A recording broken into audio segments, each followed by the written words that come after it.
Hey guys, Aaron here with a really quick tip. So say you want to make a sign with black text or any black element at all. You might be tempted to use this black swatch that defaults up here, or maybe this one here. Those will be all right, but we found here at Wild Signs that if you really want the best black printed possible, you need to come over here and make a custom swatch. So we're going to come down here.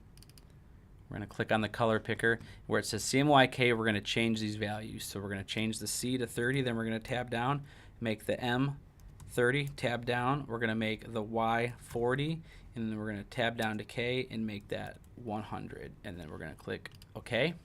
And that will give you the best black when printing. Now I'm going to come up here and turn this into its own swatch. So I'm going to click New Swatch, and I'm going to name it True Black. I'm going to click OK.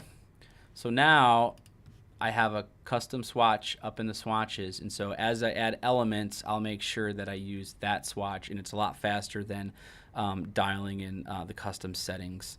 So it's basically just a quick way to do that. So that's the way to get the best black. Trust me, use it. It'll be awesome. Hope that was helpful. If you enjoyed this video, please subscribe to our channel. We're going to be doing lots of little tips and tricks and tutorials. Thanks a lot for watching.